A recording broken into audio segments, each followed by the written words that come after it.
Olá, olá! Primeiramente para os nossos alunos que estão aqui conosco ao vivo, à noite, gravando essa aula na quarta-feira, às 20 horas, uma boa noite. Bom dia para você que está acompanhando a gente na estreia desse vídeo aqui pela internet, no nosso canal no YouTube. E uma boa tarde ou apenas um olá para você que está acompanhando em algum outro horário do dia ou da semana. Uma alegria ter vocês aqui conosco para estudarmos junto a palavra de Deus. Temos estudado um tema diferente. Normalmente nós temos trabalhado livros, cartas da Bíblia, e neste trimestre, nestas 13 lições, nós estamos trabalhando a nossa declaração doutrinária, as razões da nossa fé. Então, o que constitui uma igreja batista como uma igreja batista?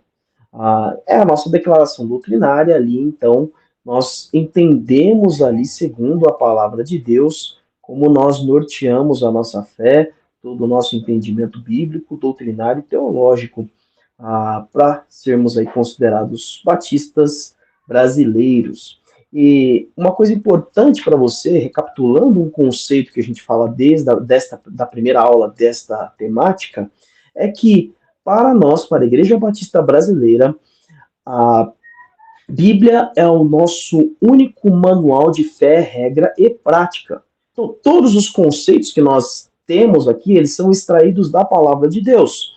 Nós não temos outro manual, nós não temos nada complementar. Então, a Bíblia e mais algum tipo de manual, mais algum tipo de chave de leitura, de interpretação de texto. Não, nós não temos isso. Nós também não temos uma autoridade, uma pessoa que diz a nós como também nós devemos ler e interpretar a palavra de Deus. Então, não há um líder denominacional, um presidente da Convenção Batista Brasileira, um diretor executivo, ou o fundador da Igreja Batista no mundo ou no Brasil, que determinou como nós fizéssemos. Não, nós, como batistas, temos a Bíblia como nosso único manual de fé, regra e prática. E pensando nisso, então, hoje, nós vamos falar de um dos últimos conceitos da nossa declaração doutrinária, que é a família.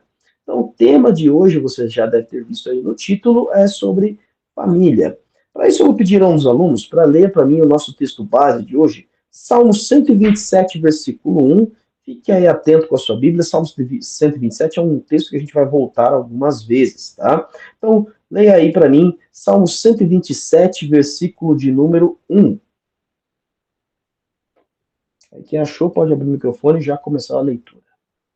Se o Senhor não edificar a casa, em vão trabalham os que edificam.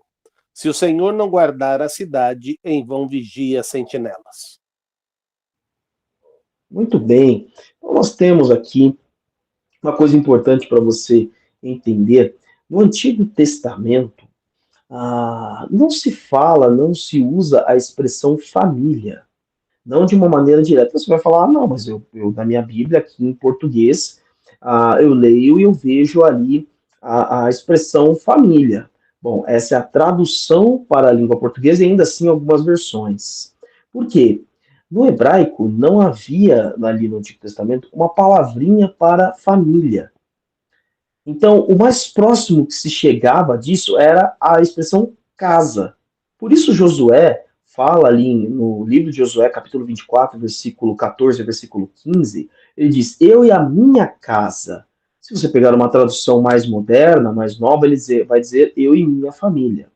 Então, a maioria das vezes, quando você vê no Antigo Testamento a expressão casa, deve se referir à família, quando você vai ver ali ele falando algo parecido com uma personificação de pessoas, né?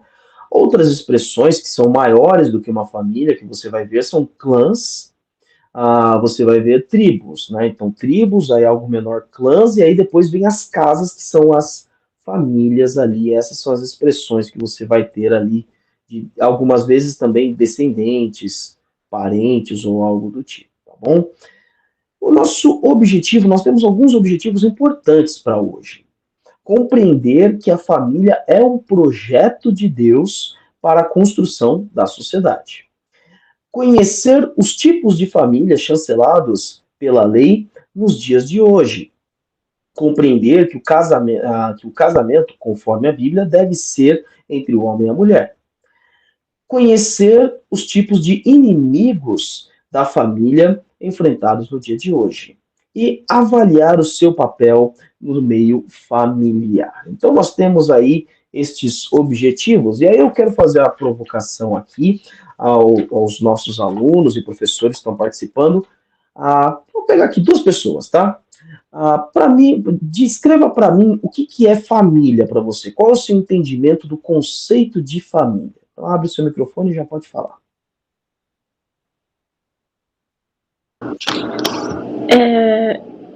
Eu entendo como um conjunto de pessoas que moram na mesma casa, que é composto por pai, mãe, filhos. Muito bem. Mais alguém?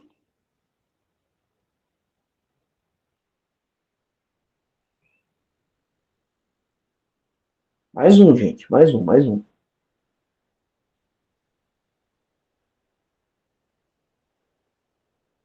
Vamos lá, vocês estão demorando demais. Estou esperando a Emilce falar, mas ela está com a mão no queixo e aí não sai nada ali do queixo dela. Muito bem. Vai lá, pastor. A família é uma constituição do próprio Deus, aonde ele começa dizendo: deixa o pai, a mãe, une-se a sua mulher e vão ser uma só carne. Aí deu início à família, a junção de homem e mulher, e a família, na sua extensão, é com a geração dos filhos, né? Mas marido e mulher já fazem parte da família, porque foi assim que o Senhor constituiu. O bom seria que esta família entendesse as normativas que regram a sua ação, que é a própria palavra de Deus. Quando eu estava olhando esse tema, eu falei, existe orientação para tudo, mas para a família existe uma orientação completa à luz da palavra de Deus em todas as esferas que a gente for pensar em termos de família. Muito bem, obrigado. Aqui nós vamos dar uma olhadinha primeiro no que a Constituição Federal do Brasil fala sobre família. Então, vou ler aqui para vocês o capítulo 7, que fala da família, da criança, do adolescente, do jovem e do idoso. O artigo 226, eu vou ler os parágrafos de 1 a 5, tá? Do 1 ao 5º, que trabalham muito mais a expressão do conceito, e aí você vai ter outros parágrafos que vão trabalhar outras ações com relação ao Estado e alguns direitos da família. Mas eu vou ler só sobre os aspectos o que se entende por família. Então, vou ler aqui do ladinho. Muito bem. A introdução do artigo: a família, base da sociedade, tem especial proteção do Estado. Parágrafo 1. O casamento é civil e gratuita a celebração. 2. O casamento religioso tem efeito civil nos termos da lei. 3. Para efeito da proteção do Estado, é reconhecida a união estável entre o homem e a mulher como entidade familiar, devendo a lei facilitar a sua conversão em casamento. 4. Entende-se também como entidade familiar a comunidade formada por qualquer dos pais e seus descendentes. 5. Os direitos e deveres referentes à sociedade conjugal são exercidos igualmente pelo homem e pela mulher. Então, aqui, esse é o nosso conceito de família segundo, esse é o entendimento do Brasil perante a lei. A nossa Carta Magna é a Constituição Federal, ok? Então, você tem aqui esse entendimento e essa definição do que é família segundo a lei. Aqui um conceito, vamos dizer assim, ele é social e, ao mesmo tempo, ele é um tanto quanto popular. A gente extraiu esse conceito aqui do site significados.com.br / família. E aí você vai ter ali alguns conceitos de famílias. Então, por exemplo, vamos dar uma olhadinha aqui, ó. Família nuclear e família extensa. São entre os familiares é possível identificar 2 graus de proximidade. A família nuclear é a família extensa. A família nuclear normalmente é composta pelos pais, filhos, né, irmãos, irmãs, e a extensa, avós, tios, primos e primas, tá? Então você tem aí um conceito. Outro, família matrimonial. A família matrimonial é considerada aquela que é definida oficializando o matrimônio do casal, que pode ou não ter filhos, tanto biológicos quanto adotivos. Família informal. Família informal possui a mesma configuração no amparo da lei da família matrimonial, entretanto, ela é baseada na união estável e não oficializada do casal. Família monoparental é uma outra definição. A família monoparental é a família composta por apenas os progenitores, pai ou a mãe, independente dos motivos que conduzem a essa formação, morte, abandono, divórcio, ou uma decisão voluntária. Ainda a família anaparental. O termo anaparental se refere à ausência dos progenitores, dos pais. Nesses casos, em geral, os irmãos vivem em um mesmo lar sem a presença dos pais. Pela lei a mesma denominação e os valores são utilizados nos casos da composição de um lar a partir de apenas da relação de afeto e amizade entre os membros, sem laços de parentesco. Família reconstituída. A família reconstituída é formada por um novo matrimônio quando pelo menos um dos cônjuges possui um filho de um relacionamento anterior. Família unipessoal. A família unipessoal é constituída por apenas uma pessoa que vive sozinha por causa da viuvez, divórcio ou por não haver estabelecido nenhuma outra configuração familiar. Esse tipo de formação possui um valor jurídico, tendo em vista a proteção de bens e heranças. Então, você está vendo esse monte de definição, tudo isso é extraído a partir da interpretação da lei, da lei brasileira, justamente porque, se ficássemos com a definição inicial da Constituição, direitos não seriam assegurados, como, por exemplo, o direito de propriedade, o direito de herança. Então, por isso que a Constituição brasileira traz esses desdobramentos e essas várias nomenclaturas. Mas nós não apenas nos colocamos no conceito de família segundo a legislação brasileira. Vocês vão perceber que algumas vezes nós divergimos em alguns aspectos, mas principalmente da opinião popular. O batista brasileiro, ele não vai entender família da mesma forma com que a sociedade entende em vários aspectos, tanto a sociedade brasileira quanto a sociedade mundial. Nós vamos tirar o nosso conceito de família da Bíblia. Então, eu quero convidar você a abrir comigo aqui num primeiro texto, Gênesis 1, do 26 ao 28. E eu faço até o convite para você depois acessar o site da nossa convenção, Convenção Batista Brasileira. Deixa eu ver aqui o endereço que eu esqueci. O endereço aqui, não sei de cor, não.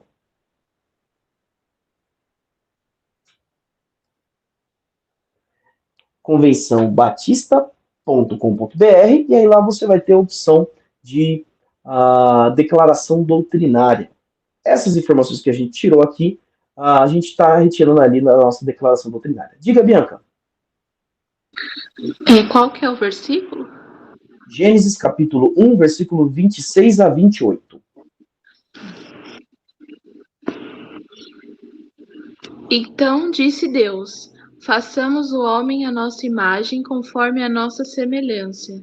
Domine ele sobre os peixes do mar, sobre as aves do céu, sobre os grandes animais de toda a terra e sobre todos os pequenos animais que se movem rente ao chão. Criou Deus o homem à sua imagem, a imagem de Deus o criou, homem e mulher os criou.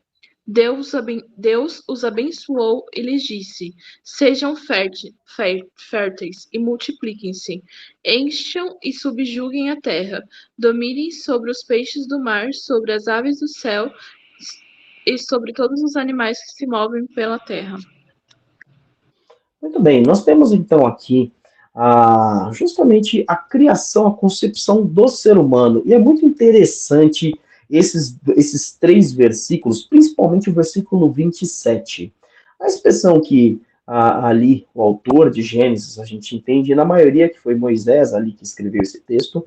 Então, o versículo 27 diz: Criou Deus o homem à sua imagem e semelhança. A imagem de Deus o criou. Homem e mulher os criou. Então, uma coisa muito interessante é como está escrito esse versículo. Porque se você ler dessa forma com que nós entendemos aqui, ele está dizendo que o homem é que é criado à sua imagem e semelhança. Isso a gente já falou sobre a constituição do ser humano, então aqui não vai ter tanta novidade para você se acompanhar as nossas outras aulas. Mas a expressão primeira aqui, homem, que ele usa é a expressão Adam. Adão, sabe? Você conhece ali. Adão não era necessariamente um nome próprio. Adam também significava humanidade. Então, o que está escrito aqui é: criou Deus a humanidade ou o ser humano. Então, pode ser interpretado dessas duas formas, estão corretas. Criou o ser humano à sua imagem. A imagem de Deus o criou. E aqui ele não repete no hebraico original a expressão Adam. Ele diz Ish e Isha, que é macho e fêmea. Só que é ser humano macho, ser humano fêmea. E na tradução na língua portuguesa ficou homem e mulher os criou. Então, o ser humano ele é criado à imagem e semelhança em dois gêneros, em dois sexos, que é o homem e a mulher, o macho e a fêmea. E é tão interessante que se você observar o próprio, a própria expressão que é dada no capítulo 2 é que a mulher ela é apenas chamada de mulher ou de ser humano fêmea. E o homem também ser humano macho. Eva só recebe o nome de Eva no capítulo 3. Então, há aqui esta identificação, e Deus cria o ser humano como já um ser comunitário com capacidade de reprodução. O que nós entendemos como uma constituição familiar? A família, criada por Deus para o bem do ser humano, é a primeira instituição da sociedade, cuja base é o casamento, que é a união entre um homem e uma mulher, sendo sua natureza heterossexual, monogâmica e indissolúvel. Da onde que nós tiramos a base para essa afirmação? Agora leia para mim aí. Aproveita, Bianca, você que já está em Gênesis 1, vai para Gênesis 2. Lê para mim, por favor, do versículo 18 ao versículo 25. Presta atenção agora. Sabe esse texto que a gente acabou de ler, que é o versículo 27 do capítulo 1? O capítulo 2 é como se fosse um zoom, né? Uma grande lupa, um foco de como foi dada esta criação à imagem e semelhança de Deus. Então é isso que narra o capítulo de número 2 ali, em parte, nesses textos que vocês vão ler aqui com a gente. Então pode ler, Bianca. Gênesis 2, do 18 ao 25. Então o Senhor Deus declarou: Não é bom que o homem esteja só. Farei para ele alguém que o auxilie e lhe corresponda. Depois que formou da terra todos os animais do campo e todas as aves do céu, o Senhor Deus os trouxe ao homem para ver como estes lhe chamaria. E o nome que o homem desse a cada ser vivo, esse seria o seu nome. Assim, o homem deu nomes a todos os rebanhos domésticos, às aves do céu e a todos os animais selvagens. Todavia, não se encontrou para o homem alguém que o auxiliasse e lhe correspondesse. Então o Senhor Deus fez o homem cair em profundo sono, e enquanto este dormia, tirou-lhe uma das costelas, fechando o lugar com carne. Com a costela que havia tirado do homem, o Senhor Deus fez uma mulher e a levou até ele. Disse então o homem: Esta sim é osso dos meus ossos e carne da minha carne. Ela será chamada mulher, porque do homem foi tirada. Por essa razão, o homem deixará pai e mãe e se unirá à sua mulher, e eles se tornarão uma só carne. O homem e sua mulher viviam nus e não sentiam vergonha. Muito bem, então você tem aqui a definição inicial, e aqui o próprio Deus declarando e mostrando ali como deveria viver o homem e a mulher. Eles não seriam seres individuais, eles seriam um ser coletivo, por isso ele se une.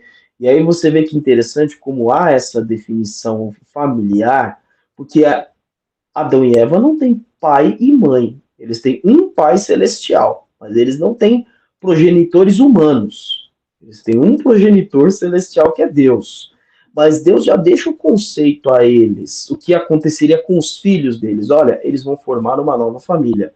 Como é a formação de uma nova família, segundo a palavra de Deus? O filho ou a filha deixa o seu pai, deixa sua mãe, une-se em casamento com ao seu marido, com a sua esposa, e eles vão se tornar agora uma só carne, vão se tornar uma nova família. Então, nós entendemos justamente que a primeira formação familiar bíblica é através do casamento entre o homem e a mulher. É esse o primeiro aspecto. Depois você vai ter o desdobramento desta família, que aí a gente vai acompanhar aqui ao longo do nosso estudo, mas inicialmente o marido e a esposa são família, família de dois ali. E isso é tão forte que o próprio Jesus relembra esse conceito quando ele é perguntado sobre divórcio. Abra sua Bíblia em Mateus capítulo 19.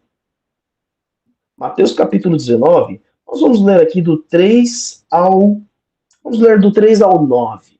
Tá? Perceba como Jesus ele vai relembrar ali e ele vai colocar alguns aspectos fundamentais sobre o que nós entendemos e o que nós vivemos. Jesus vai colocar o conceito ideal e vai colocar também a realidade nossa hoje. Pode ler para mim, Mateus capítulo 19, do versículo 3 ao versículo 9. Então vieram a ele os fariseus para testá-lo e perguntaram: é lícito ao homem repudiar sua mulher por qualquer motivo? Respondeu-lhes ele: não leste que no princípio o Criador os fez macho e fêmea? E disse: portanto deixará o homem pai e mãe, e se unirá à sua mulher, e serão os dois uma só carne? Assim, já não são mais dois, mas uma só carne. Portanto, o que Deus ajuntou, não o separe o homem. Muito bem, então você tem aqui Jesus reforçando essa definição do que é família, segundo a palavra de Deus. Por que então surgem essas várias configurações, algumas dessas que nós citamos, inclusive algumas que fazem, nós temos várias famílias que fazem parte das nossas igrejas que são nessas configurações, que não são a configuração bíblica que nos é dada. Bom, por causa da dureza dos nossos corações e por causa do pecado, há uma série de situações, uma série de famílias que têm uma configuração diferente do que a palavra de Deus define. E às vezes eu não vou nem colocar que é uma situação de divórcio e abandono. Pode ser uma questão de óbito mesmo. Então nós temos famílias ali que são monoparentais porque o pai ou a mãe faleceu logo no próximo ou antes do nascimento da criança ou próximo ali do nascimento da criança. Então, nós temos essas situações. Isso é por causa do pecado? Sim, o pecado trouxe a morte. Não quer dizer que o pai ou a mãe pecou para que morresse, mas o pecado trouxe a doença, o pecado trouxe a morte. Então, há vários aspectos da configuração familiar hoje que é difícil de, às vezes, vivermos ou vermos uma família da forma como que é colocado. Mas o conceito está dado. Por quê? Você que vai constituir uma família, constitua a sua família segundo a palavra de Deus.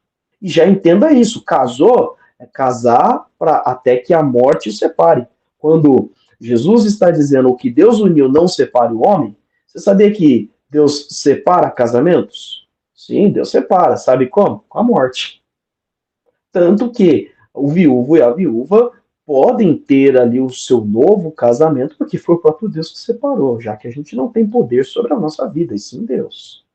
Então, fora isso, você aí que está desejando constituir uma família, inicialmente desta forma, né? Você que ainda não é casado, não é casada, então entenda isso, eu estou casando para até a morte. Eu estou casando até que o Senhor me separe. E eu não vou permitir que a dureza do meu coração traga a quebra do vínculo familiar, traga a minha alienação como um pai ou como uma mãe, e assim por diante, né? Então, é por isso que nós colocamos o conceito. É difícil ver esse conceito na sociedade que nós vivemos? Sim, porque o mundo jaz do maligno.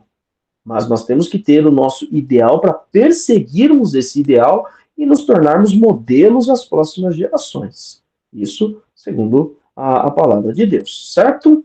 Alguém quer fazer algum comentário aqui? Vou entender o silêncio como um não. Que vocês balançaram, os alunos balançaram a cabeça aqui assim, eu não sei se vocês estavam concordando comigo ou vocês queriam fazer um comentário. Mas tá bom, vamos seguindo aqui. Vamos falar então um pouco sobre o propósito da família. Vamos rever ali o Salmo 127, só que eu quero que leiam para nós aqui o Salmo 127, o versículo de 1 a 5. E outro, já pode deixar aí depois no 128, mas vamos ler só do 127, 1 a 5, a gente vai comentar um pouquinho sobre ele, e aí a gente segue nos próximos ali, tá bom? Então, pode ler para mim Salmo 127, do 1 ao 5. Se não for o Senhor o construtor da casa, será inútil trabalhar na construção. Se não é o Senhor que vigia a cidade, será inútil a sentinela montar guarda. Será inútil levantar cedo e dormir tarde, trabalhando arduamente por alimento. O Senhor concede o sono àqueles a quem Ele ama. Os filhos são herança do Senhor, uma recompensa que Ele dá. Como flechas nas mãos do guerreiro são os filhos nascidos na juventude. Como é feliz o homem que tem a sua aljava cheia deles. Não será humilhado quando enfrentar seus inimigos no tribunal. Muito bem. Vamos então entender aqui o primeiro propósito. O propósito imediato da família e do casamento é glorificar a Deus. Porque tudo que Deus cria é para a glória dele. Deus criou o ser humano para a glória dele, Deus criou os animais para a glória dele, as plantas, a terra, o sol, a lua, as estrelas, as pedras, o mar, bom, você já entendeu, né? E como, inclusive, a família é constituição de Deus, é formação de Deus para o ser humano, a família também é para a glória dele. Por isso, já logo o versículo inicial, o primeiro versículo do capítulo 127 de Salmos, versículo 1 diz: se não for o Senhor o construtor da casa, e aí então leia-se família, não está falando que Deus é um pedreiro, um marceneiro, um carpinteiro, um engenheiro, não. Ele é o edificador da família, será inútil trabalhar na construção desta família.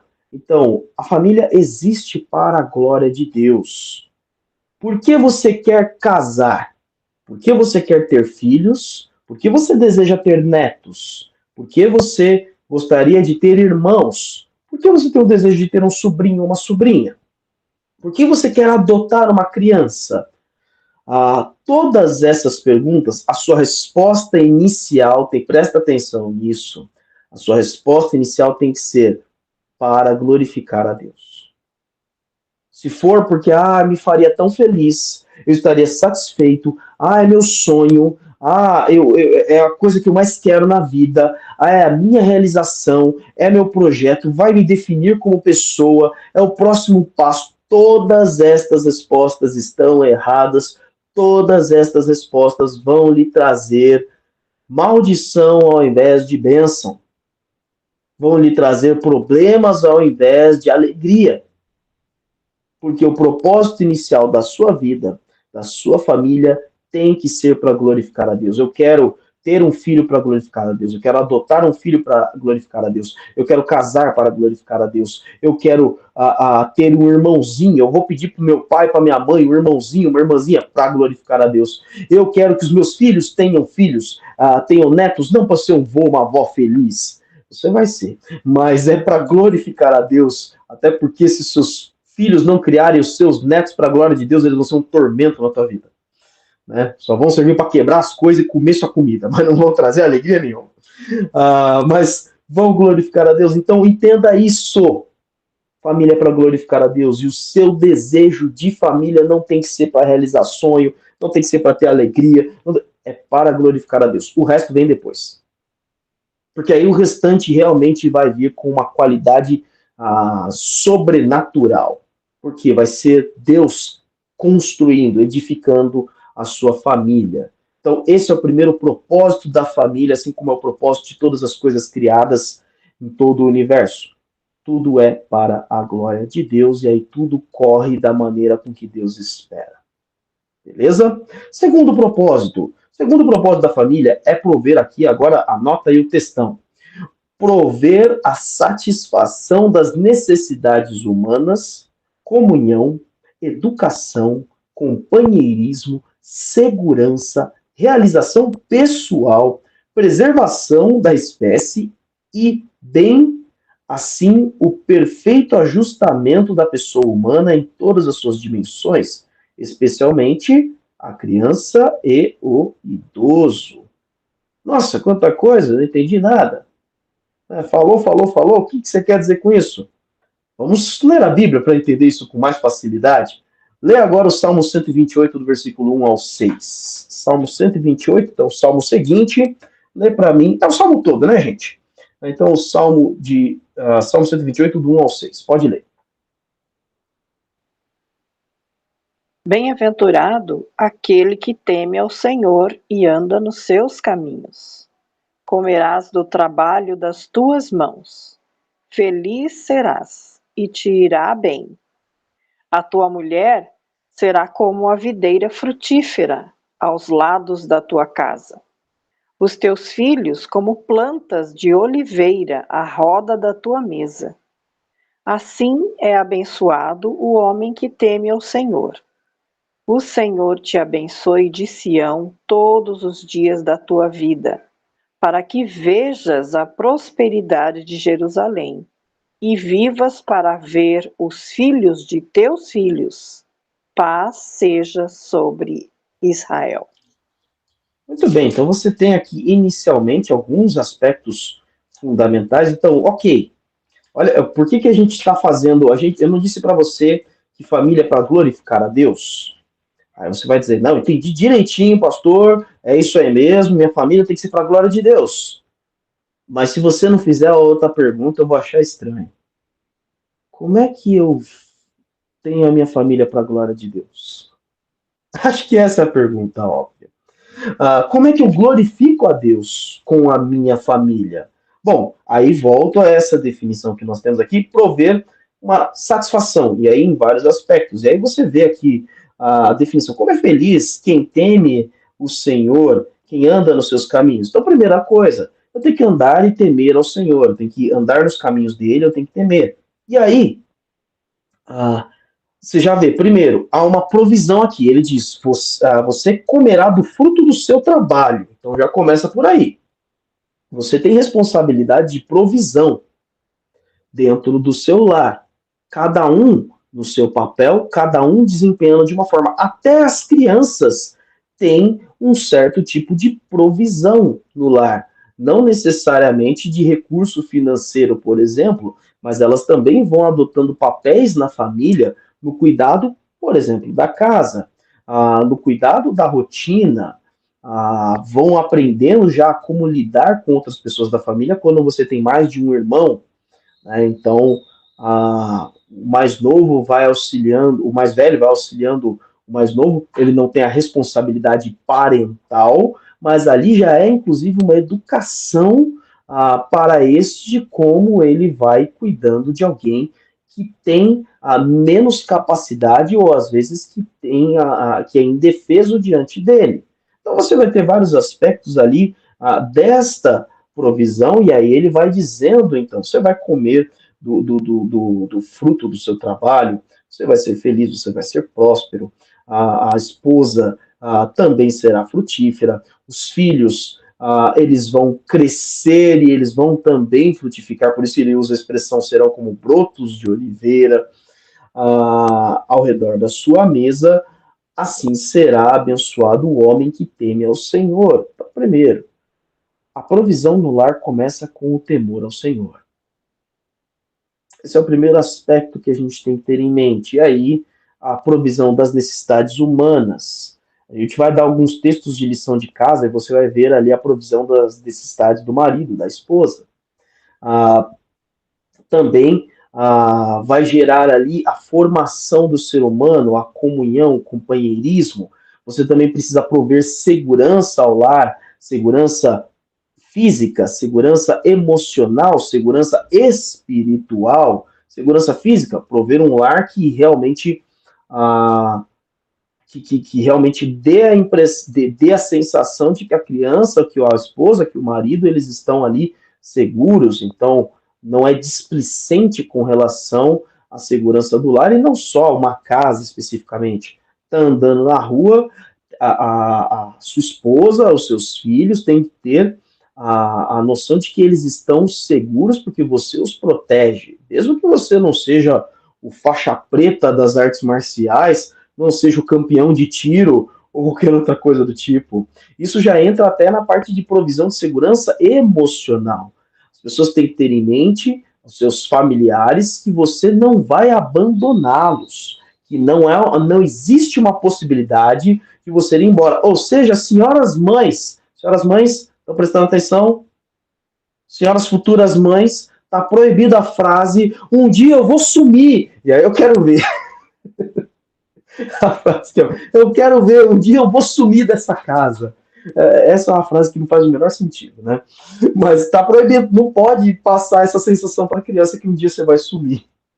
A criança tem que ter uma segurança emocional, certo? Então, a provisão da segurança emocional, os pais igualmente, infelizmente, as mães ficam só na ameaça. Infelizmente, os pais não. Os pais nem avisam, eles simplesmente somem mesmo. Então, há necessidade desta provisão de segurança e também a segurança espiritual, que é este temor ao Senhor. Uma família segura em todos os aspectos começa com o temor ao Senhor. O primeiro temor é o espiritual. Se há o reconhecimento de que o pai, o marido, o avô, o filho, ele tem esta condução pelo Senhor, todo o demais é acrescentado. Haverá segurança emocional, haverá segurança física também, porque vão ser um reflexo da segurança espiritual. Muito bem, aqui um outro texto fundamental para a gente entender sobre provisão e sobre responsabilidades, sobre propósito da família. Então, abra sua Bíblia, eu vou ler isso aqui. Eclesiastes 4, do 9 ao 13. Esse é um texto muito bom para a gente entender qual é a importância. Eu consigo prover eu consigo ter essa provisão. De fato, você consegue prover a você uma segurança espiritual, física e emocional. Você tem esta capacidade autônoma. Mas perceba por que é tão importante constituir família. Olha o que a Bíblia vai dizer. Eclesiastes, capítulo 4, do 9 ao 13. Diz assim: é melhor ter companhia do que estar sozinho, porque maior é a recompensa do trabalho de duas pessoas. Se um cair, o amigo pode ajudá-lo a levantar-se. Mas pobre do homem que cai não tem quem o ajude a levantar-se. E se dois dormirem juntos, vão manter-se aquecidos. Como, porém, manter-se aquecido sozinho? Um homem sozinho pode ser vencido, mas dois conseguem defender-se. Um cordão de três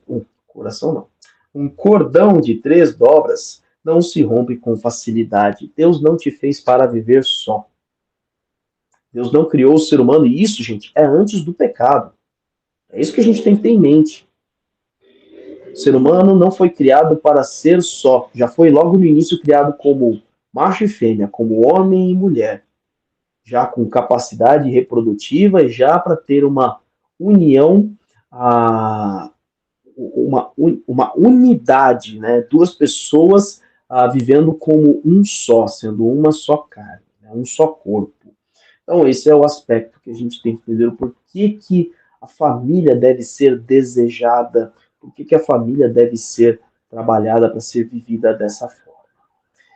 Bem, um parêntese aqui sobre o aspecto, sobre o propósito da família, está sobre a vida sexual do casal. Então, isso também faz parte do propósito da família.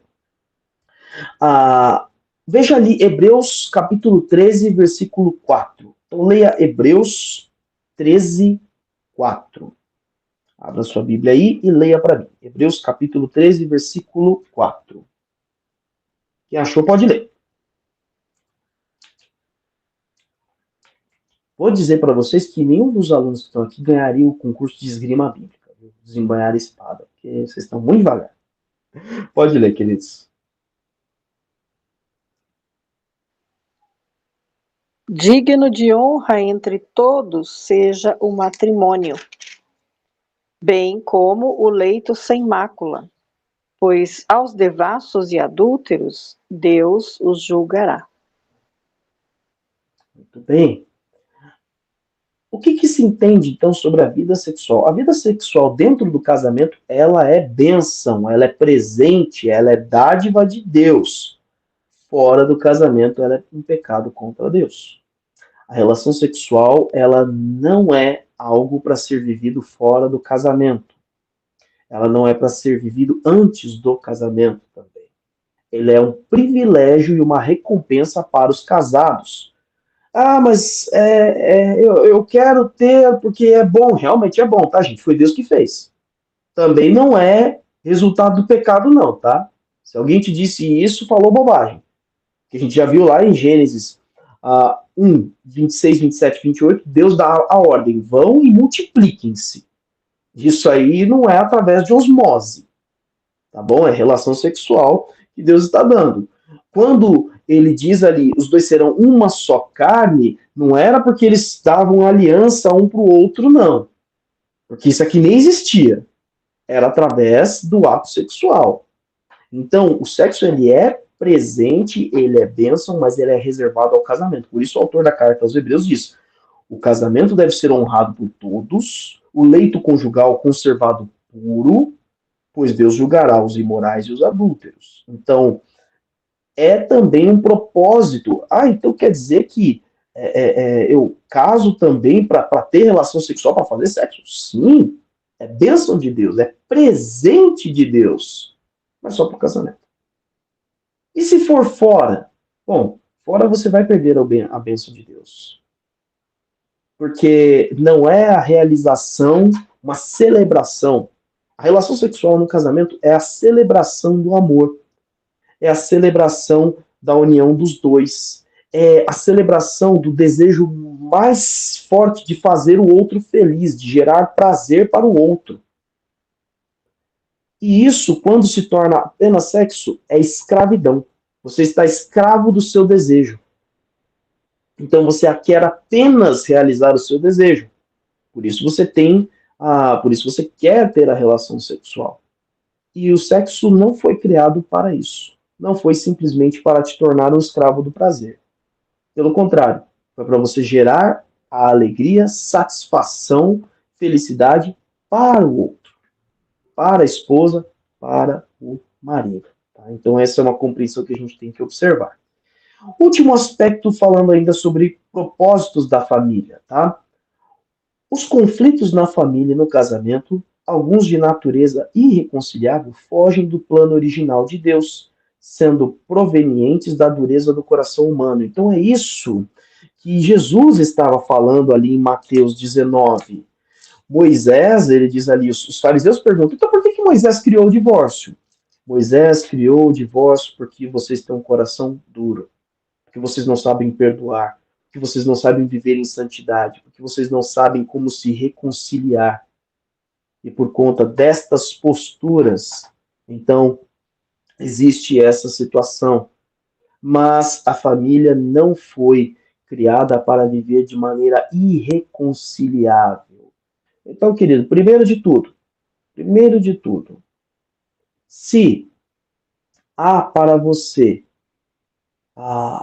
se não há para você situação de pecado, problemas morais e tudo mais, se isso ainda não há na sua vida, lute para que não haja.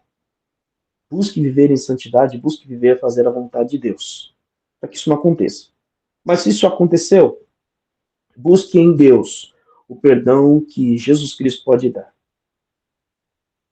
Por isso, a oração do Pai Nosso, Jesus ora dizendo e nos ensinando, dizendo, perdoa as nossas dívidas, assim como perdoamos aqueles que nos ofendem. Então, perdoa as nossas ofensas, como perdoamos aqueles que nos ofenderam. Ó Senhor, o perdão que o Senhor me dá, me ensina a dar aos outros. No poder de Deus há reconciliação em todos os aspectos. E aí, quando Jesus vai dizer ali, mas há uma brecha nessa situação, sim, ele diz, olha, versículo 9, eu digo que todo aquele que divorciar-se da sua mulher, exceto por imoralidade sexual, imoralidade não é apenas o adultério, é aquele que está vivendo naquilo. Não é o que errou uma vez, o que pecou uma vez, mas é o que não muda a sua prática. Fora essa situação, não há brecha. Tá? Então nós temos que ter em mente, e é por isso que nós lemos também Hebreus 4, 13 e 4. O casamento deve ser honrado por todos. Certo? Vamos aqui, lição de casa para você. Anote aí. Lição de casa, senão a aula fica muito extensa. Textos para você ler sobre os papéis da família. Então, textos gerais, certo? Efésios capítulo 5, do versículo 21 até o final do capítulo 5, né? Deixa eu ver aqui. Então, é do 21 até o 33, e também o capítulo 6, do 1 ao 4. Tá? Então, Efésios 5, do 21 ao 33, e também o capítulo 6, do 1 ao 4, você vai ter ali o papel do marido e da esposa, você vai ter o papel dos pais e dos filhos, complementando esses mesmos papéis, até sendo abordado de um jeito diferente, Colossenses, capítulo 3, versículos 18 a 21. De novo, vai falar sobre o papel do marido e da esposa, dos pais e dos filhos, ok? Então, você ocupa um desses papéis, você é marido, você é esposa, você é um dos filhos, leia esses textos. Aos casados, certo? Ao casado, leia também como complemento 1 Coríntios, capítulo de número 7, do versículo 1 até, vamos ver, do versículo 1 ao 5. Ok? Você pode, se quiser ler bem na íntegra mesmo, aí você pode ler o capítulo 7 inteiro. Mas a minha recomendação, 1 Coríntios, do capítulo 7, do versículo 1 ao versículo 5. Tá anotando aí? Agora, olha, eu vou para o próximo aqui. 1 Pedro, capítulo 3, do versículo 1 até o versículo 7. Ok? E esse também vai falar sobre a convivência do marido e da esposa. E os avós, por exemplo? Os avós você pode ler Salmo 145, versículo 4, Provérbios 16, versículo 31. Então aqui você tem o papel aí dos avós. Tá bom? Vamos falar um pouquinho. Colossenses 3, perguntar aqui nos comentários, Colossenses 3, do 18 ao 21, irmã Nilce. Colossenses 3, do 18 ao 21. Então, sim, até os avós têm papel nas famílias. E os tios? Os tios vão imitar a postura dos avós e dos pais. Tá bom? Então, é o mesmo texto, você vai tratar o sobrinho como se fosse o filho nesse sentido. Então, você vai imitar, claro, a autoridade maior será do pai e da mãe, mas você vai, então, imitar a postura dos pais em relação ao temor do Senhor. Um dos aspectos, uma dica aqui, crie os filhos no temor do Senhor. É o que vai dizer ali em Efésios 1, por exemplo, e Colossenses 3. Os tios também, eles vão ser os auxiliadores. Eles não vão ser os que vão estragar os filhos, não. Eles não vão ser os que vão esconder a arte dos filhos, não. Tá bom? Do sobrinho, tá? Vai criar eles no temor do Senhor também, ok? E em parceria com o pai, com o irmão, com a irmã, né? No caso, com o cunhado, com a cunhada, né? É isso aí. Muito bem. Vamos aqui falar um pouquinho sobre a continuidade da família e o papel da igreja na família, certo? Muito bem. Vamos aqui. Segundo a Bíblia, os filhos, desde o momento de sua concepção, são bênção, como a gente viu no Salmo 127. São bênção e herança do Senhor. Gente, entenda o seguinte. Isso aqui é uma coisa fundamental para você entender. Pastor, eu não comecei a minha família da forma com que a palavra de Deus ensina. Eu não fiz as coisas, eu pulei etapas, eu não fiz segundo o propósito de Deus. Ou eu nem cheguei a casar, eu nem estou com aquele que eu tive relação sexual, aquele ou aquela, mas eu tenho um filho. Mesmo que você tenha desobedecido a Deus, ou seja, tenha tido relação sexual antes do casamento, por exemplo, e nem tenha se casado, por exemplo, hoje um pai, hoje tem uma nova expressão, né, o pai solo ou a mãe sola, que antigamente era a expressão pai solteiro, mãe solteira. Né? Você é um pai que cuida do seu filho, apenas você, e você é uma mãe que cuida, que cria, cuida da sua filha, do seu filho, apenas você. Os filhos nunca são maldição, mesmo que eles tenham sido fruto do pecado. Filhos são sempre herança do Senhor, filhos são bênção do Senhor. Haverá maiores dificuldades quando a gente começa a nossa vida familiar sem ser no plano de Deus? Sim, haverá. Porém, eles são ainda assim herança e recompensa do Senhor. Então, o lar cristão ele deve ser um ambiente fértil para a formação integral das pessoas à luz dos valores da palavra de Deus, à luz dos valores cristãos. E aí ele vai ter como modelo os pais, a vida dos pais, sendo essa uma integridade de serviço a Deus, de serviço ao Senhor, e serviço até mesmo por parte da igreja e à igreja. Então vamos ver alguns textos aqui que vão trazer essa definição. Perceba como é que é a constituição do povo de Israel, por exemplo. Então, Deuteronômio, capítulo 6, versículo de 1 a 9, olha qual é a preocupação de Deus com os descendentes, com os herdeiros, né, com os filhos, com as crianças ali em uma família. E aí já vai entrar não só filhos, mas também você que tem netos, você que tem sobrinhos, você que tem criança que convive com você na sua família. Leia para mim, então, Deuteronômio, capítulo 6, versículo de 1 a 9. Pode ler.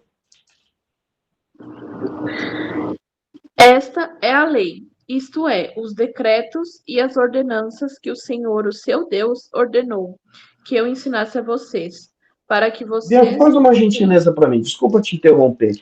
O texto ele vai ficar muito extenso. Lê para mim só a partir do 4 até o 9, por favor. E aí já chega na parte que a gente quer tratar. Tá. Ouça, ó Israel, o Senhor, o nosso Deus, é o único Senhor. Ame o Senhor, o seu Deus, de todo o seu coração, de toda a sua alma e de todas as suas forças. Que todas essas palavras que hoje lhe ordeno estejam em seu coração. Ensine-as com persistência a seus filhos. Converse sobre elas quando estiver sentado em casa, quando estiver andando pelo caminho, quando se deitar e quando se levantar. Amarre-as como um sinal nos braços e prenda-as na testa. Escreva-as nos batentes das portas de sua casa e em seus portões.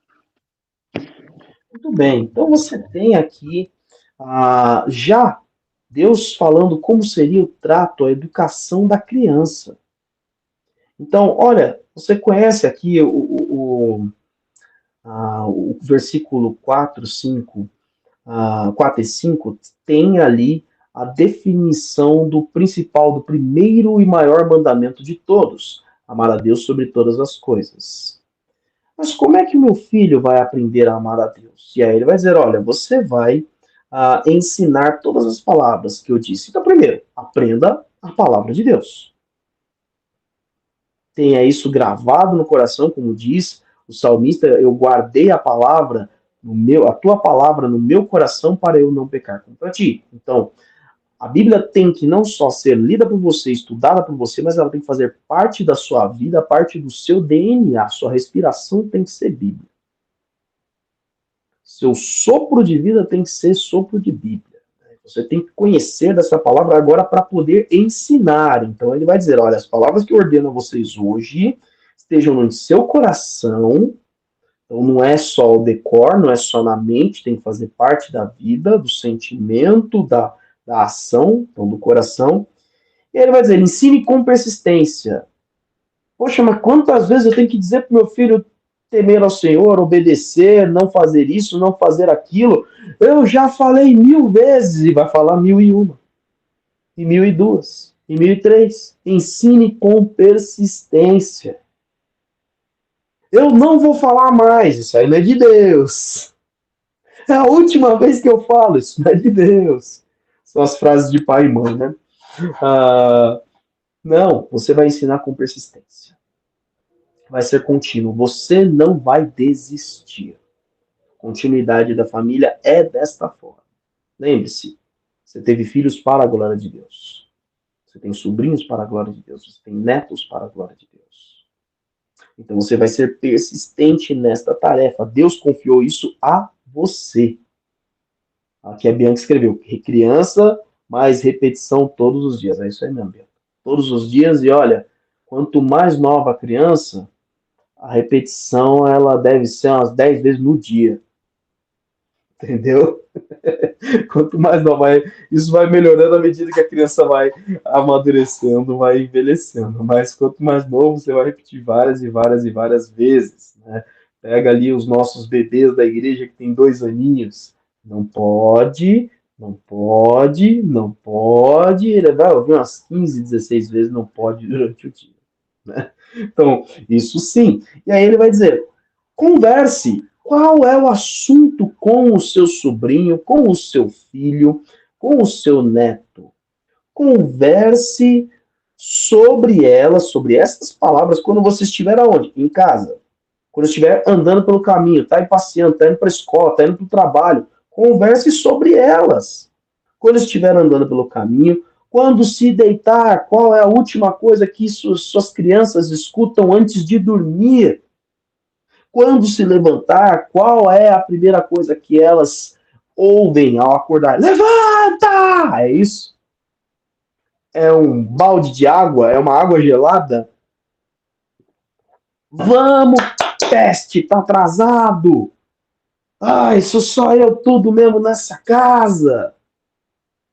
Claro, se a criança não está obedecendo, você vai chamar a atenção, você vai ser firme, você vai, mas a criança tem que saber, por exemplo, eu dormi, eu acordei porque o Senhor me sustentou. Tem que fazer parte da vida dela a palavra de Deus. Então nós temos que estar atentos aqui no levantar, no sentar. Ele vai até dizer aqui, ali era um costume judeu, né? Amarre-os como um sinal nos seus braços, prendas na sua testa, escreva nos batentes da sua porta e da sua casa. O meu escritório, se você olhar aqui, ele é cheio de quadros de super-herói. Eu gosto de super-herói. Também tem um mapa mundi, porque Joyce e eu gostamos de viagem e tudo mais.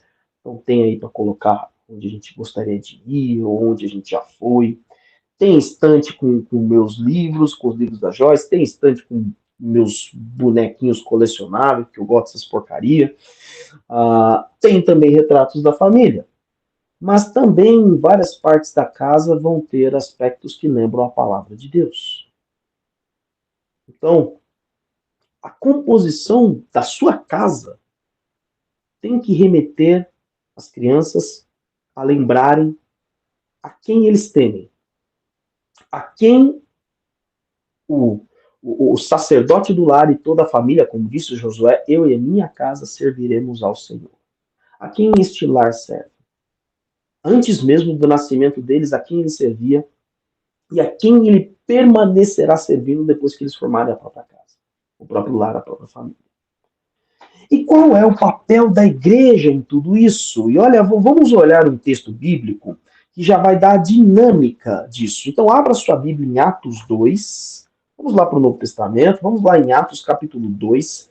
Leia do versículo 42 a 47 e perceba o plano de Deus. O plano de Deus para formar a sociedade era a família. A sociedade começa da família. Não tem de outra forma, não é um negócio aleatório, não é 2, 3 homens, 4, 5, 10 homens se juntaram e vamos formar a sociedade. Não, ela começou no berço familiar.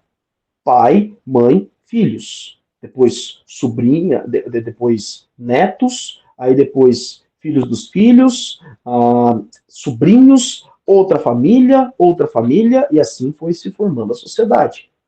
Agora, olha como Deus forma a sua igreja.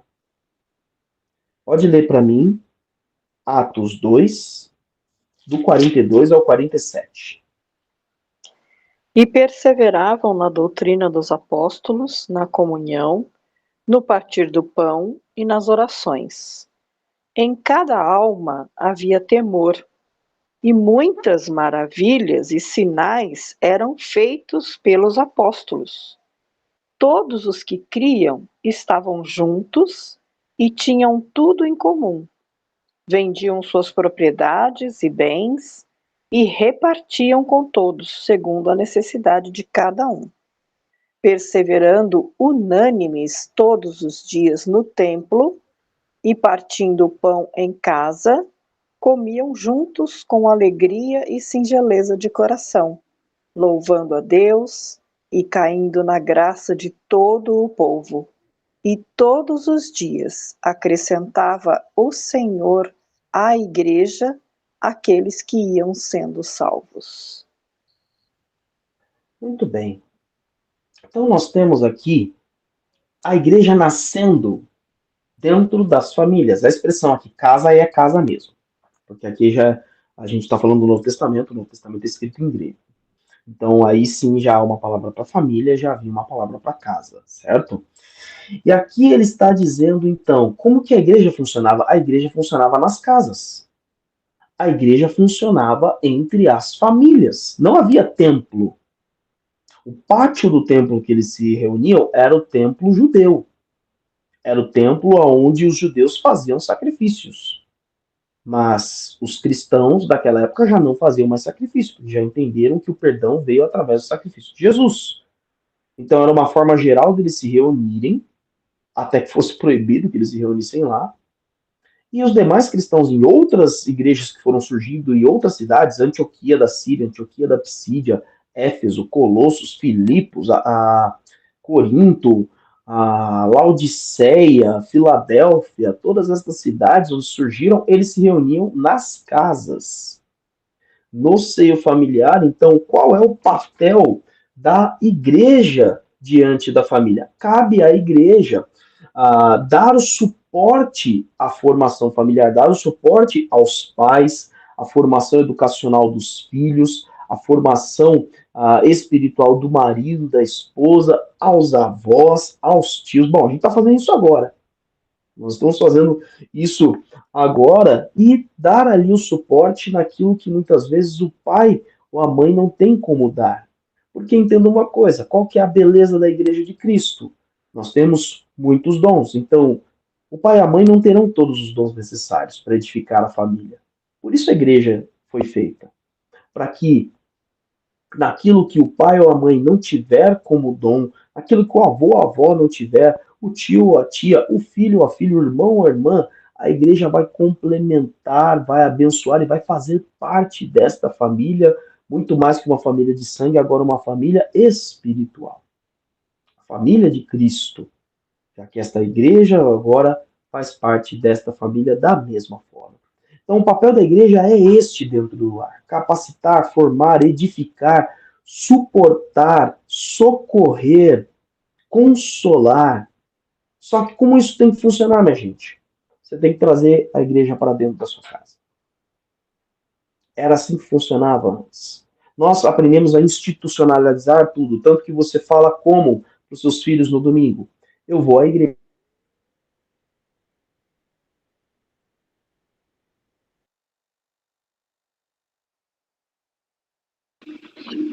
Mutou. Eu não sei como, mas a Cíntia conseguiu desativar meu microfone. A igreja aconteceu não sei o que aqui. Engraçado que assim, eu deveria fazer o controle geral. Não sei como que alguém consegue fazer isso. Me sabotou a Cíntia. Já estou terminando a aula. Mas muito bem. A igreja, ela está justamente para suportar você na formação da sua família segundo a palavra de Deus. E isso tem que ser feito assim. Então traga a igreja para dentro da sua casa. É para eu chamar todos os membros? Não, gente. Traz irmãos para cear com você, para comer, tomar refeição com você. Traz você que tem aí filhos pequenos e tem outras famílias que têm filhos pequenos, vão juntos brincar no parque, vão juntos fazer um passeio, vão juntos sair para almoçar, para jantar, vão juntos no cinema. Deixa outras famílias da igreja fazerem parte da sua família. Chame gente experiente para conversar. Toma café, um suco, ou qualquer coisa do tipo, né, que você pode ali oferecer. Mas traz a igreja para dentro de casa. Reparta o pão de casa em casa. Vamos trabalhar aqui alguns aspectos, identificar aqui alguns inimigos da família. Você que tem a revista aí da Escola Bíblica, ela deu aqui alguns inimigos da família. Inicialmente ele vai falar daqui, olha, um dos inimigos da família é a incredulidade. Eu diria que é o inimigo principal, porque a Bíblia o tempo todo está nos dizendo nessa aula que nós devemos conduzir a nossa família para a glória de Deus e andar no temor do Senhor. Então, quando eu não tenho temor, quando eu não exercito a minha fé, daí para frente é ladeira abaixo.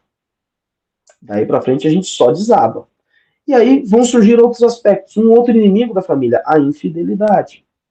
A infidelidade não nasce no ato do adultério. Ela nasce aqui, ó. Em algum desejo que o meu coração está sendo conduzido. Mal conduzido. Ou estou deixando meu coração ser conduzido por mim mesmo, ao invés de deixar ele ser conduzido pelo Senhor. Ainda a falta do diálogo, a falta da conversa. Família tem que falar sobre tudo. Não pode haver tabu dentro da casa.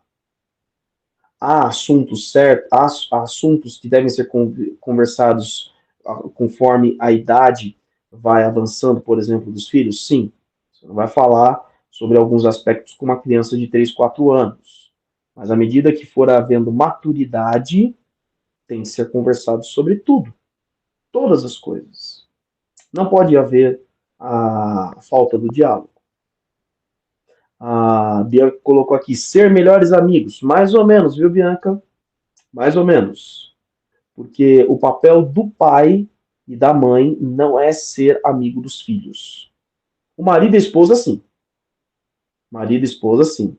O papel do pai ou da mãe vai ir muito além da amizade. Porque na autoridade não há a amizade ali. O filho descumpriu o que a palavra de Deus ensina, ele vai ser corrigido. Aí o amigo não vai fazer isso. Ou você gostaria que o amigo colocasse você de castigo. Né? Então isso não vai acontecer. Seu filho não vai dizer que você é amigo dele nessa hora. Mas o que vai acontecer? É muito mais um processo de formação entre discípulo e discipulador, que é o caso do pai e do filho. Porém, o marido e a esposa, sim, haverá esse vínculo. Os irmãos, também. Haverá esse vínculo também. Além disso, a falta do perdão. As pessoas têm que ver ali dentro do lar, o pai falhou, a mãe falhou, o marido falhou, a esposa falhou, o avô falhou, a avó falhou, o filho falhou. tem que haver o pedido do perdão. A falha foi pública ali dentro do lar, o perdão tem que ser pedido publicamente. Então, quando não há perdão no lar, isso pode não trazer mas o problema fui eu e a minha esposa. Criança não tem nada a ver. Isso vai desencadear algo para frente, na vida dela lá na frente. E você nem vai saber o porquê. E vai culpar literalmente Deus e o mundo. Literalmente. A culpa é de Deus e do resto do mundo. Então não pode deixar de haver o perdão aqui. Vícios. Quando há falta do temor, pode haver o vício. Vícios em várias coisas. Vício no consumismo, a gente sempre pega o alcoolismo e as drogas, né?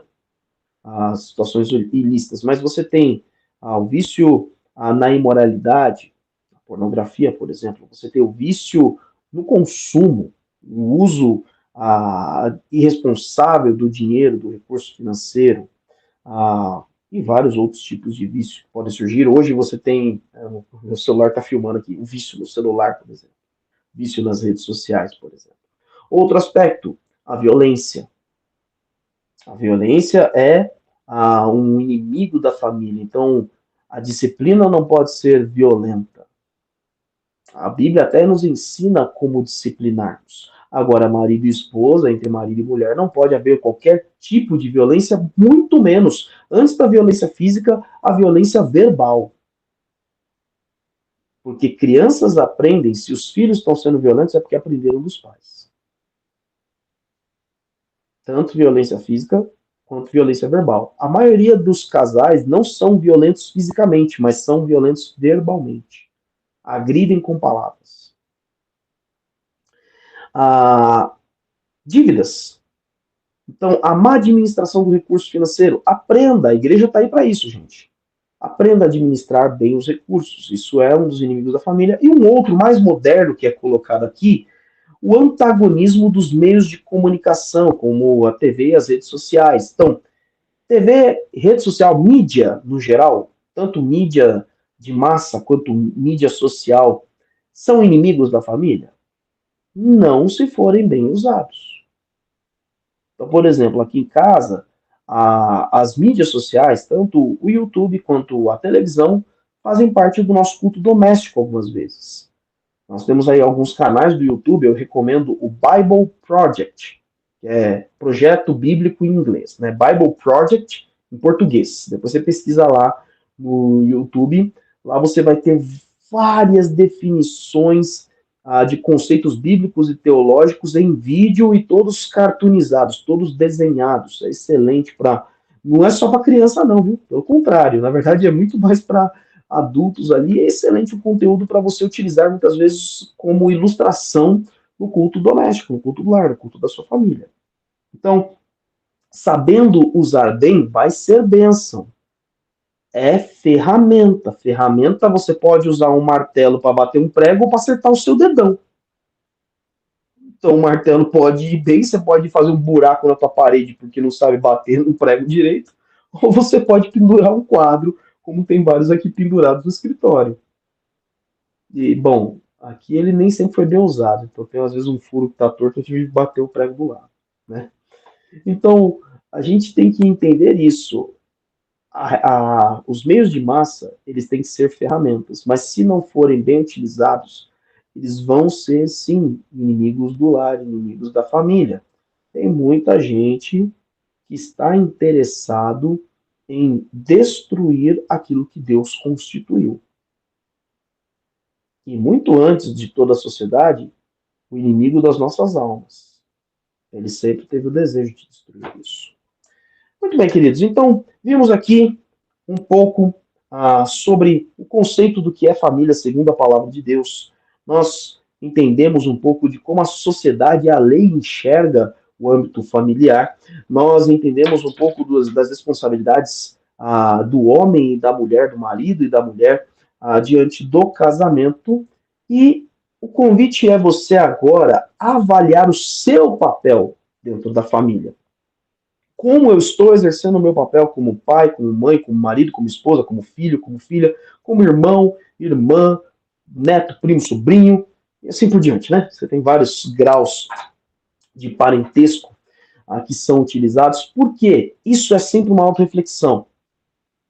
Se você estiver pensando, meus filhos não são assim do jeito que a gente leu, minha esposa não é assim, meu marido não é assim, meus netos, se você estiver terceirizando a culpa, querido, você já entendeu tudo errado. Você tem a sua responsabilidade diante do Senhor. Então, trabalhe a sua autorresponsabilidade. Cumpra o seu papel, porque você, ao cumprir o seu papel, você vai estimular o outro a cumprir o papel dele. É assim que funciona o endireitamento no lar, o direcionamento para que o lar seja um lar que teme ao Senhor. Cumpra o seu papel diante de Deus e ore para que este que faz parte da sua família entenda no Senhor que deve cumprir o papel dele também. Tá certo, queridos? Nossos alunos, obrigado pela presença hoje. Tivemos aí mais uma sala cheia, uma sala boa. Olha, eu quero gente mais corajosa aqui. Eu vi só a irmã Emilce e a Bianca que fizeram as leituras. O pastor Salovi. O pastor Salovi retornou aqui. O pastor Salovi fez uma cirurgia na semana retrasada, irmã Emilce. Semana passada. Né? Ele não está podendo ficar muito tempo sentado.